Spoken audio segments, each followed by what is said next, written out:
In a quiet town nestled between green hills and winding rivers lived a boy named John. John was known for his cheerful smile and kind heart, but he had one flaw, a short temper. When things didn't go his way, his anger would rise like steam in a kettle, and before he knew it, he would burst into words he'd later regret. His parents often reminded him, "John, words are like arrows. Once released, you can't take them back." But John struggled to control his emotions when frustration struck. One sunny afternoon, John was walking home from school with his grandfather, who was carrying a small brown bag. The air was warm and the streets buzzed with life. Children played by the roadside, neighbors watered their gardens, and the scent of fresh bread drifted from the bakery. As they passed a bench under a large acacia tree, Grandpa stopped and said, "Let's rest here for a while." John nodded and sat beside him. From the bag, Grandpa pulled out 2 bottles of cola. "One for you, one for me." John eagerly reached for his bottle, but before he could twist the cap, Grandpa said, "Wait! I want to show you something first." Grandpa handed John one of the bottles and said, "Shake this one hard, like you're really upset." John looked puzzled but did as he was told. He shook the bottle vigorously, watching the bubbles foam inside.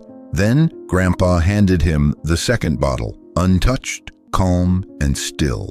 "Now open the one you shook," Grandpa instructed. John hesitated. "It's going to explode." Grandpa simply smiled. "Go ahead." With a careful twist, John opened the cap, and just as he feared, the soda burst out with a loud pshh, fizzing wildly, spilling over his hands and staining his shirt. Grandpa chuckled gently. "Now open the second one." John opened the calm bottle slowly. This time, it let out only a soft hiss. No mess, no fuss, just peace. Grandpa looked at John with wise, kind eyes. "Do you see the difference?" John wiped his hands on his shirt and nodded. "One exploded because I shook it, and the other didn't." "Yes," Grandpa replied. "And that, my boy, is just like anger."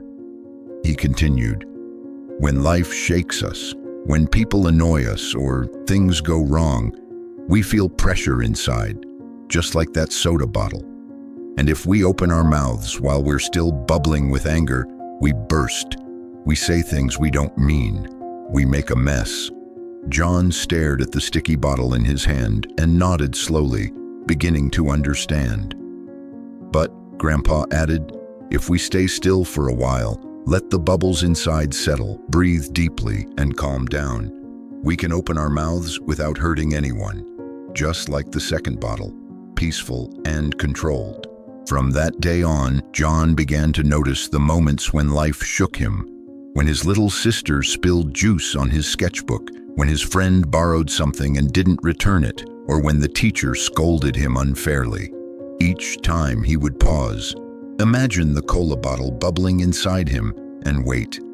He would breathe, count slowly, sometimes walk away. And as time went on, he realized something powerful. When he finally did speak, his words were calmer, wiser, and more meaningful.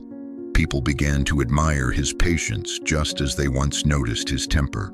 Just like a shaken cola bottle bursts when opened too soon, our words can explode when spoken in anger. But if we pause, breathe, and let the storm within us settle, we can speak with grace and wisdom. Silence in the moment of rage is not weakness. It is strength in its highest form.